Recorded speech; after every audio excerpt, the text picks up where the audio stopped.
La paz de Dios, hermanos. Es un gusto una vez más poder estar con ustedes a través de estos medios virtuales. Mando un saludo a todos ustedes de una manera muy cordial y esperando que se encuentren muy bien usted con su familia. A pesar, hermano, de los problemas y de las situaciones que nos hemos enterado y que aún nosotros mismos estamos pasando,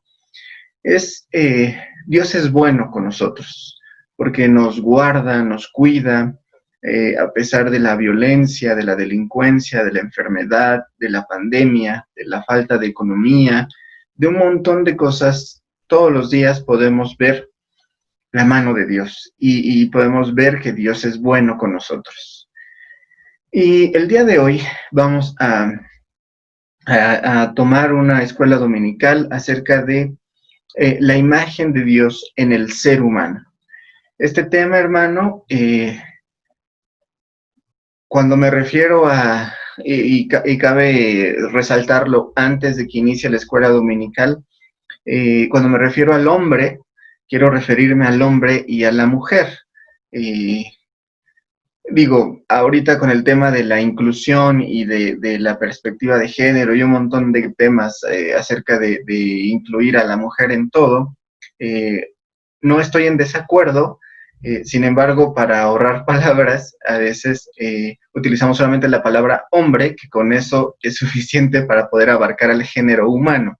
Entonces, cuando me refiero a que Dios hizo al hombre a su imagen y a su semejanza, no solamente estoy refiriéndome a lo masculino, sino al hombre y a la mujer. Los dos tienen la imagen de Dios. Y para comenzar, hermano, quisiera que todos nosotros abriéramos nuestra Biblia en Génesis capítulo 1, verso 26. En este versículo de la Biblia está basada nuestra escuela dominical. Y dice así: Entonces dijo Dios, hagamos al hombre a nuestra imagen, conforme a nuestra semejanza, y señoree en los peces del mar, en las aves de los cielos, en las bestias, en toda la tierra, y en todo animal que se arrastra sobre la tierra. Incluso aquí Dios mismo, al referirse al hombre, no solamente está hablando de Adán, de lo masculino, sino también a la mujer la hizo a su imagen y semejanza. La Biblia nos enseña que Dios hizo al ser humano, insistimos en esto. Hay muchas teorías, bueno, por lo menos una, la más aceptada, la teoría de la evolución, en la que dice que el hombre se generó a través del paso de los años, que el hombre, así tal como lo conocemos, como un extraordinario organismo, pues dice que es producto de la evolución. Sin embargo, sabemos, por lo que la Biblia dice, y dando fe, bueno, no nosotros no le damos fe y legalidad a la Biblia. La Biblia es verdad absoluta en sí misma. Y sabiendo esto, reconocemos que Dios hizo al hombre. Al tener nosotros como hombres, como mujeres, al tener la imagen y semejanza de Dios, somos capacitados y tenemos la capacidad para amarle, para conocerle y servirle por siempre. Hay algo muy interesante en todas las culturas del mundo, y de hecho ahí en la imagen usted puede ver diferentes símbolos de culturas de diferentes religiones. El Islam, el cristianismo, el judaísmo, el budismo y muchas otras religiones que se han generado por el ser humano, y que el hombre se comunique con su creador, o que trate de comunicarse con este ser superior que él ubica en los lugares celestiales. Y el hecho que el ser humano sea religioso por naturaleza manifiesta que posee la imagen de Dios, que posee la necesidad de acercarse a su creador. Sin embargo, el hombre se ha desviado continuamente y ha generado no solo muchas religiones que buscan a otros dioses, que en su afán de buscar a Dios, al Dios verdadero, se desvirtúan y adoran a otras cosas, adoran a la lluvia, al sol. Bueno, en la actualidad ya es complicado que se encuentre una religión que adora al sol, pero es muy intrigante o interesante como, por ejemplo, aquí en México, en Sonora, en los pueblos yaquis, son muy católicos. El eje principal de sus pueblos es la Iglesia Católica. Sin embargo, ellos también consideran que el pueblo yaqui es nacido del sol y por lo tanto lo adoran o lo veneran. Entonces, aunque ya es un poco complicado que se adore literalmente al sol como una deidad o como una personificación, todavía hay culturas que le rinden honor o culto u honra a elementos de la naturaleza. Y otros, aún peor, bajo la ciencia, bajo la capa de la ciencia, se justifican diciendo no hay Dios. Y Dios no es necesario, y ya lo hemos visto, por ejemplo, en el tema de la escuela dominical del Big Bang, como 3 científicos y muchos otros más dicen, no necesitamos a Dios y el universo no necesitó a Dios para crearse, porque el universo se creó a sí mismo. Y bajo bueno, ahorita vamos a hablar sobre el hombre. La teoría más aceptada es la de la evolución. Y es interesantísimo, una vez más, ver la perspectiva del hombre sobre sí mismo. En su afán de negar a Dios y de negar la creación, o más bien que somos creados por un ser perfecto y que de igual forma nos creó de una forma perfecta, por lo menos Adán, en su afán de negar a Dios, el hombre se rebaja hasta el primate, diciendo, la vida se originó de una forma accidental, de una forma casual, por la casualidad o quizá por la causalidad, dependiendo de los científicos, pero dicen se formó desde una célula y fue evolucionando a los peces, las aves, los cuadrúpedos, los terrestres, luego los primates, y algún primate bajó de los árboles, caminó erguido y comenzó a evolucionar. Y ahí está la imagen de Lucy, la que dicen que es el ancestro del ser humano. Y podría ser de ellos, pero sabemos que como hijos de Dios, nosotros, y bueno, no solo nosotros, en general la especie humana, descendemos de parte de Adán, hijo de Dios. Y hay otros más que un poco más poéticos o románticos dicen, bueno, no descendemos quizá directamente del primate, o sí, pero también descendemos o somos polvo de estrellas. Insisto, en la escuela dominical del Big Bang habla sobre un científico en el que dice que Cristo no tuvo que morir para que tuviéramos vida, sino las estrellas tuvieron que morir para que su polvo viajara a miles de millones de kilómetros y formara el cuerpo del ser humano. Esto, hermanos, les digo, es un afán de ir en contra de lo que dice la Biblia y en contra de lo que dice Dios, y se enfrascan en que son primates o que son polvo de estrellas. Sin embargo, Dios eleva al hombre a su imagen. Es extraordinario, hermano, ver cómo se oponen estas ideas. El hombre dice, no hay Dios y por lo tanto vengo de un animal. Sin embargo, Dios, que es verdadero, dice, ustedes están hechos a mi imagen conforme a mi semejanza. Sí del barro, sí de tierra, de material físico, pero no solo somos eso. Y de hecho, hermanos, hay algo muy importante que tenemos que saber, y es de qué está hecho el ser humano. ¿Qué compone al ser humano? Y ahorita quiero compartirles un video en el que habla sobre qué tiene el ser humano, su composición química, los elementos que tenemos.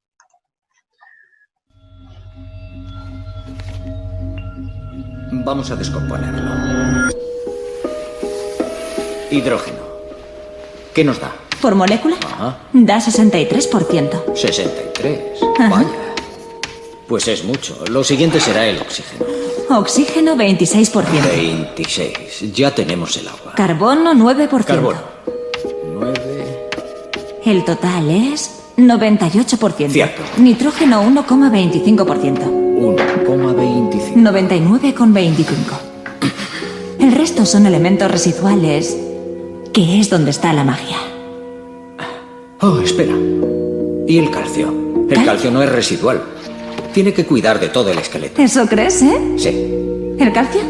El calcio es solo 0,25%. ¿Qué? Ajá, ¿Tampoco? ajá. ¿En serio? No se me habría ocurrido. Vale, ¿y dónde entra el hierro? Hierro. Vale. 0,00004%. ¿Qué? No puede haber hemoglobina sin hierro. No hace falta mucho. No, es cierto, ya ves.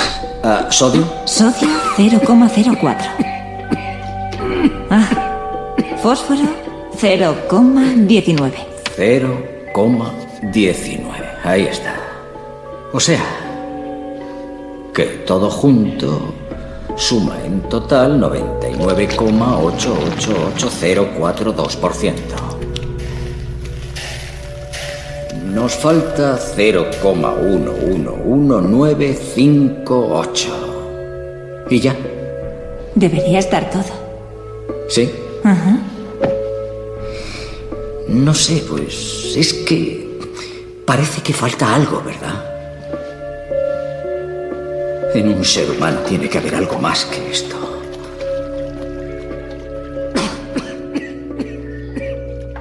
Es muy interesante, hermanos, ver cómo, cómo incluso este es un fragmento de una serie de televisión, cómo aún las personas que no creen en Dios reconocen que hay una parte en el ser humano que lo hace completamente diferente a todo lo creado. Porque si pudiéramos repetir el video, vemos que tenemos hidrógeno, oxígeno, carbono, nitrógeno, fósforo, sodio, muchos elementos que no los puedes comprar en la farmacia, pero un científico podría conseguirlos de una manera fácil, ponerlos juntos en la misma proporción que tenemos esos elementos, un ser humano, y sería materia, sería algo inerte. Sería, hermanos, esto es lo extraordinario. Buena parte, o quizá el 100% de nuestro cuerpo es materia, es algo que se encuentra en la naturaleza. Pero ¿qué más tiene el ser humano? ¿Qué nos hace diferentes a los animales, a las plantas, al agua, al aire? ¿Qué nos hace diferentes a todo eso? Y es el aliento de vida.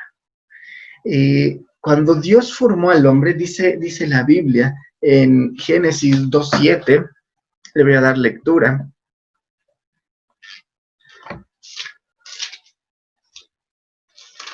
Génesis 2:7 dice: entonces Jehová Dios formó al hombre del polvo de la tierra. Hasta allí era un ser inerte, era una figurita de barro. Y sopló en su nariz aliento de vida, y fue el hombre un ser viviente, hasta que Dios plasma en el hombre el aliento de vida. El ser humano viene a ser un ser viviente. Ahí el hombre llega a ser un ser completo, con sus dos naturalezas, la parte material, que es el cuerpo, que nos asemeja a los animales, y la parte espiritual, el alma, que nos hace semejantes a los ángeles, que mientras vivamos, estas dos partes deben ser inseparables. Cuando un ser humano muere es porque el espíritu se separa del cuerpo. Pero ahora, ¿qué pasa con mi alma, por ejemplo? Dios creó al primer hombre, Adán, y a Eva. Y a Adán le inspira el aliento de vida. y a Eva la crea de parte de Adán, es decir, de una parte de Adán, de su carne y de su espíritu, y forma a la primera mujer, a Eva. Ambos son creación de Dios, pero Set, o Caín y Abel, no son creación directa de Dios, son algo que se llama procreación. Pero su espíritu, ¿de dónde viene? Hay dos teorías que dicen de dónde viene el espíritu, y una es la preexistencia, en la que dice que ya hay almas creadas en algún lugar del cielo, que están almacenadas, y cuando se concibe un ser humano, un alma viene, posa sobre el cuerpo de este nuevo ser humano, y es un ser viviente. La otra teoría es el creacionismo, que conforme se van generando los humanos o se van procreando, las almas se van creando al instante.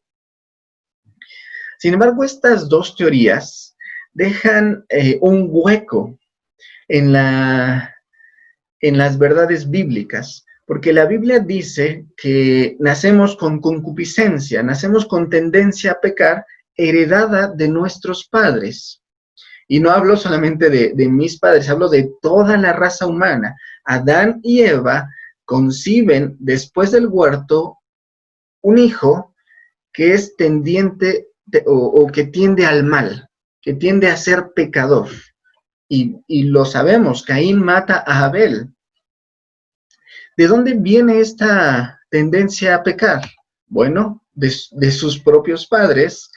Y aquí entra la otra teoría del generacionismo. ¿Cómo se produce el alma del ser humano cómo se produce el alma del ser humano a través de la fusión de el padre y de la madre? Allí en la célula, el ADN, viene esta parte, bueno, no me atrevería a decir que en el ADN, muchos creen que es ahí, otros creían que era en la sangre.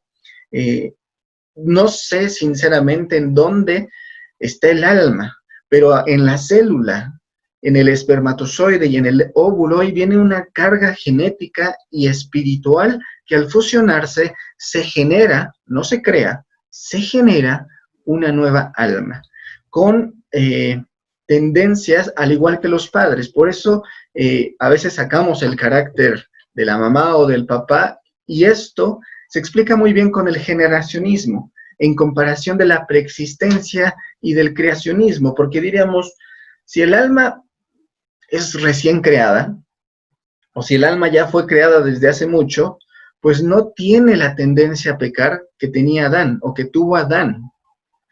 Sin embargo, el generacionismo, y así como un árbol genealógico, nos explica muy bien cómo se transmite el espíritu humano. Vemos rápidamente un par de errores. Es un error creer parte o todo lo que enseña el mundo secular, que están en contra de la Biblia. Hay muchas cosas que enseña el mundo secular que son correctas. Por ejemplo, el ciclo del agua, eso está bien. Incluso la cadena alimenticia, ya a través de la caída del hombre, pues los animales se volvieron salvajes y carnívoros, y bueno, ya hay una cadena alimenticia y es correcta que se aprenda en la escuela. Pero teorías como la evolución o el Big Bang, hermanos, no es correcto, porque están en contra directa de lo que dice la Biblia. Dice Romanos del 1, 21 al 22, que el hombre se entenebreció, su pensamiento fue entenebrecido, y profesando ser sabios, se hicieron necios. Y quitándole la gloria a Dios y dejando de reconocer a Dios, le dieron gloria a animales, a reptiles, a cuadrúpedos, a aves, e hicieron figuras de sus propios dioses. Pero creyendo ser sabios, se hicieron necios. Y la ciencia actual cree que es sabia, pero en su sabiduría, hermanos, Dios los entenebrece y se vuelven necios. Y como dice el Salmo, dice el necio en su corazón, no hay Dios. Otro error es, y yo creo que ninguno de nosotros lo pensamos, y más con esta pandemia, y yo creo que nadie que está al borde de la muerte podría creer esto. Alguien que es sano, que es joven, que tiene dinero, que tiene las capacidades para vivir una vida, válgame la expresión, una vida loca, pues sí puede expresar esta idea: comamos y bebamos, al fin mañana moriremos y no hay más. Sin embargo, yo creo que todos los que están en su lecho de muerte reconocen que hay algo más allá de esta vida terrenal, y está escrito en la Biblia, que está establecido para el hombre, para los hombres, y aguas ahí a los que quieren excluir a la mujer cuando la Biblia solamente dice hombres, porque Hebreos 9:7 dice, está establecido para los hombres y para las mujeres no. La verdad es que aquí está hablando sobre hombres y mujeres que mueran una sola vez y después de esto el juicio. Hermanos y amigo que quizá nos estás escuchando en esta mañana o en esta tarde o en el momento en el que tú estés escuchando esta escuela dominical, no hay una muerte definitiva en el que se acabe la existencia cuando cerramos los ojos, sino que cuando cerramos los ojos aquí en la tierra, los abrimos de una manera espiritual delante de Dios para un juicio, ya sea de vida o de muerte. Entonces, ¿qué tenemos que hacer para poder entrar a la vida? Creer en que Jesús es el Hijo de Dios y que su obra nos limpia de todo pecado. A través de la fe en Cristo encontramos la salvación. Ahora, algo que hay que resaltar y que es el punto del tema: a imagen y semejanza de Dios fuimos hechos. Antes de seguir, quiero establecer una base sobre qué es la imagen, y es una representación plástica de una persona o de una cosa. Lo plástico no se refiere al material con el que están hechos los juguetes o muchas otras herramientas. Plástico, no. Una representación plástica es una expresión artística, ya sea una escultura, un grabado, una pintura, un dibujo, un croquis, una expresión artística. Eso es una imagen, una representación artística de una persona o de una cosa. La semejanza es que tiene características comunes, que son similares, no precisamente iguales, pero sí que se parecen. Y ahora, teniendo en cuenta estas dos definiciones, que somos a imagen y semejanza de Dios, ¿en qué? ¿En qué lo somos? La imagen es que tenemos las cualidades de la personalidad al igual que Dios. Es decir, nosotros tenemos pensamientos, tenemos voluntad y tenemos sentimientos. Es decir, Dios piensa, Dios se determina y Dios tiene sentimientos. Así el ser humano, el hombre piensa, el hombre se determina y tiene sentimientos.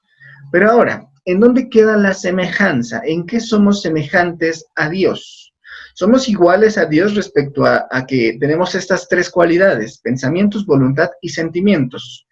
Pero la semejanza radica en que Dios nos comparte las cualidades morales de Dios de una manera parcial. Si hiciéramos un breve estudio sobre los atributos de Dios, sabemos que están los naturales y los morales. Los naturales tienen que ver con su esencia y no los comparte con ningún ser en la creación. Entre ellos está su eternidad, omnipotencia, omnipresencia, omnisciencia. Es decir, ningún ser, ya sea animal, un ángel o un ser humano, jamás podrá ser eterno, porque tuvo un principio y quizá no tenga un fin en el sentido espiritual, pero tuvo un principio. Jamás podremos tener el conocimiento sumo, jamás podremos estar ni siquiera en dos lugares a la vez, mucho menos en todo lugar al mismo tiempo. Sin embargo, los atributos morales sí los comparte con el hombre. Por ejemplo, el amor, la misericordia, la paciencia. Todos estos atributos morales, Dios los comparte con el hombre y en eso somos semejantes. Cuando Adán y Eva fue creado perfecto, santo, inteligente, sabio. en esto fue semejante a Dios. Y algo, hermanos, que es extraordinario es que el hombre tiene la capacidad de conocer a Dios y de relacionarse con Él a través de estas tres herramientas, a través del pensamiento, a través de la voluntad y de los sentimientos, para disfrutar con amor y devoción la comunión con Él, viviendo en plena obediencia a sus mandamientos. Pero ahora, algo que me pareció extraordinario y me asombró fue lo siguiente. El primer Adán fue hecho a imagen y semejanza de Dios, solo una sombra, solamente,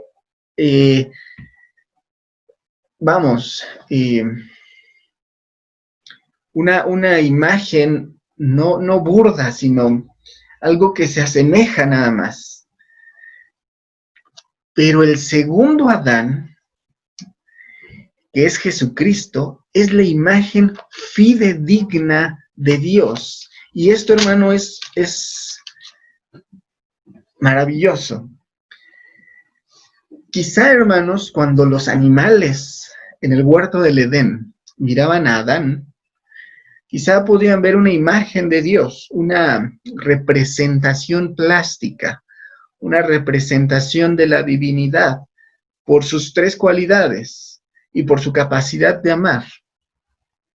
Pero cuando Cristo se encarna, cuando el Hijo toma forma de hombre, dice Juan 14:9, Jesús le dijo: ¿tanto tiempo hace que estoy con vosotros y no me has conocido, Felipe? El que me ha visto a mí, ha visto al Padre. ¿Cómo pues dices tú, muéstranos al Padre? Y de una forma más teológica, Pablo escribe a los Colosenses, capítulo 1, verso 15, diciendo: Él es la imagen del Dios invisible. Y lo maravilloso es que ahora este segundo Adán ya no está hecho a semejanza de Dios, sino que es igual a Dios. ¿Por qué? Porque el hombre tiene un límite en su amor. Nosotros tenemos amor, pero Dios es amor. Nosotros tenemos santidad, pero Dios es santo. Nosotros podemos ser pacientes, pero Él es paciencia. A lo que voy es que sus atributos son infinitos. Y así con su infinidad, con la suma de las perfecciones y de las virtudes, se presentó Cristo. Él es omnipotente. Por eso no se me ocurrió otra mejor imagen que poner una pintura de cuando el Señor calma la tempestad. Porque cuando los discípulos lo miran, ya sabían quién era. Sabían que era Jesús Nazareno, hijo de José y de María. Conocían a sus hermanos, conocían dónde vivía, conocían su profesión, conocían quién era. Pero cuando calma la tempestad, su mente no alcanza a entender y se pregunta: ¿quién es este que hasta el mar y el viento a su voz enmudece? Y no hay otra respuesta más que Él es Cristo, el Hijo de Dios viviente. Él es la imagen del Dios invisible, fidedigna. Él es Dios todopoderoso, Él es Dios santo, eterno, que conoce todas las cosas. Y podríamos, hermanos, decir todos los atributos de Dios y cómo los manifiesta Cristo aquí en la tierra. Y esto es maravilloso, porque el primer Adán, hecho a imagen y semejanza de Dios, cae en pecado. Y esa imagen de Dios se desvirtúa. Pero cuando viene Jesucristo, el segundo Adán, esa imagen se restablece. Y lo mejor, hermano, es que no nos da una meta inalcanzable, algo que no podemos llegar a hacer nunca, sino que traza un camino. El hombre ha tergiversado la imagen de Dios en sí mismo, y sin Jesús es imposible restablecer esa imagen de Dios que Dios puso en el hombre, es imposible restablecerla sin Cristo. Y aunque el pecado arruinó esa imagen de Dios en el hombre y en la mujer, ahora nosotros tenemos la oportunidad de llevar la imagen de nuestro Señor y Salvador a través de la fe. Romanos 8:9 dice: mas vosotros no vivís según la carne, sino según el Espíritu. 8:29, perdón. Dice: porque a los que antes conoció, también los predestinó para que fuesen hechos conforme a la imagen de su Hijo. Ahora, de una manera solitaria es imposible volver a ser como Dios. Pero a través de Cristo, Él nos forma a imagen de su Hijo. Como les decía, no vino a trazar una meta inalcanzable, sino que vino a trazar un camino que nos lleva a ser como Él y para estar con Dios por siempre. Dijo Jesús: yo soy el camino. De hecho, cuando sus discípulos les decían, cuando Jesús le dijo a sus discípulos: voy a un lugar en el cual no pueden ir. Y ellos le dijeron: pero queremos ir contigo, muéstranos el camino. Y Él les dijo: yo soy el camino, la verdad y la vida. Nadie va al Padre si no es por mí. Jesucristo mismo trazó con sus mismos pies de ser humano un camino que se puede transitar, un camino de amor, de misericordia, de compasión, de humildad, de obediencia, de servicio, para que seamos semejantes a Él. Y por qué no, en un futuro, iguales a Dios, al Hijo. No, y ojo, hermanos, no iguales a Dios en sus atributos naturales. Jamás vamos a ser omnipotentes, jamás vamos a ser eternos, jamás seremos omnipresentes, sino iguales a Dios en sus... Y bueno, y ni siquiera, porque el amor de Dios es infinito. Él posee la infinidad, que es todas las perfecciones son de Él. Sino hablando de semejanza, seremos santos, seremos amorosos, seremos piadosos, misericordiosos, seremos semejantes a Dios, pero a través del camino que trazó el Señor Jesús. Y ya para terminar, para concluir este tema, dice el Salmo 8:4, ¿qué es el hombre? Y haciendo un repaso, bueno, encontrando un libro de ética entre mis cosas, llamó mi atención esta expresión. Hay un ejercicio en ese libro de ética en el que dice: haga una breve descripción de qué es el hombre a lo largo del tiempo. Y les voy a narrar lo que dice. Hay muchas definiciones. Por ejemplo, para un hombre de las cavernas, un hombre es un ser que lo único que hace es buscar comida para sobrevivir. Un hombre esclavo en Grecia, en la antigua Grecia, es una herramienta parlante. No vale mucho, solamente es una herramienta más. ¿Qué es un terrateniente feudal en sus tiempos? Es un dueño y señor de toda su tierra y de sus siervos. Es la cúspide. ¿Qué es, según un sacerdote? Estas son definiciones, por así decirlo, de ellos mismos en su tiempo. ¿Qué es un sacerdote del siglo XI? Es una creación divina. ¿Qué es un sacerdote del siglo XX? Un emisario de Dios. El Papa se dice el vicario de Cristo, el representante de Dios en la tierra. ¿Qué es un obrero industrial? Una máquina mal pagada, que es sustituible. ¿Qué es un capitalista? En el siglo XX, en el siglo XXI, es el dueño del mundo. ¿Y qué es un físico, un científico en el siglo XX? Un milagro de la creación. Estas son definiciones de diferentes profesiones que se definen a sí mismos.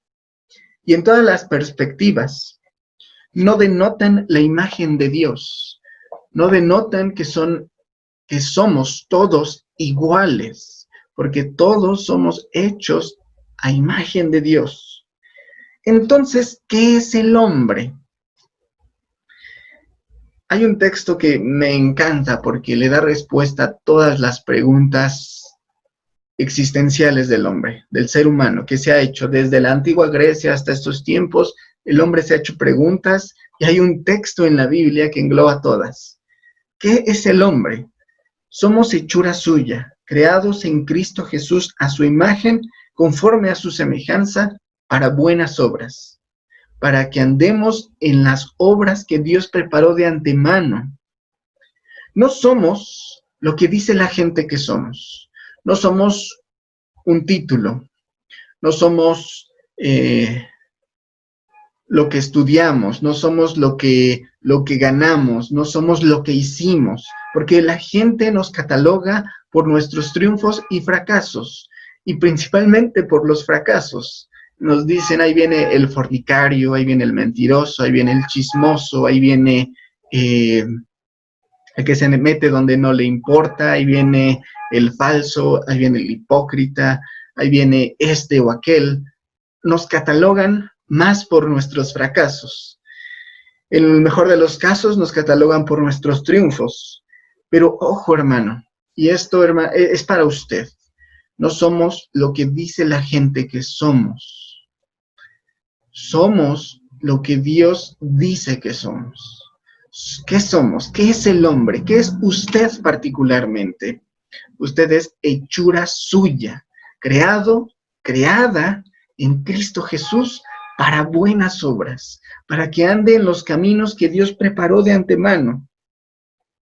Somos imagen de Dios, por lo tanto busquemos parecernos más a Él cada día y sometamos todo nuestro ser, todos nuestros pensamientos, toda nuestra voluntad y todos nuestros sentimientos, sometámoslos a Dios. Hermano, con esto concluimos nuestra escuela dominical. Y antes quisiera hacer una oración por usted, por este tema que Dios nos ha dado. Y ojo, hermano, le reitero, usted no es lo que la gente dice que es, lo que sus padres dicen que es, lo que sus hijos dicen que es. Usted es imagen de Dios y como tal debe comportarse, como tal debe vivir, como tal debe tratar a sus semejantes, como imagen de Dios. Dios es amoroso, trate con amor. Dios es misericordioso, trate con misericordia. Dios nos dio gracia, demos gracia. Dios nos cuida, seamos cuidadores. Dios nos provee, seamos proveedores. Seamos cada día más como Dios. Bendito Dios, te damos gracias por esta palabra que nos has dado en esta mañana. Te ruego que sea una semilla que caiga en tierra fértil. Señor, quizá muchos de nosotros ya lo sabíamos, ya sabían que somos a imagen y semejanza tuya, pero que sea una enseñanza que no caiga en lo repetitivo, Señor, sino que sea útil para que cambiemos nuestro carácter, para que cambiemos nuestra forma de ser, que busquemos cada día ser más semejantes a ti, Señor. Enséñanos cómo andar, y de hecho, Señor, tú ya has trazado el camino. Solo hace falta ver tu palabra, leerla, escudriñarla, aprender de ti directamente. Señor, te ruego que nos capacites cada día y nos ayudes a ser mejores todos los días para ser más semejantes a ti.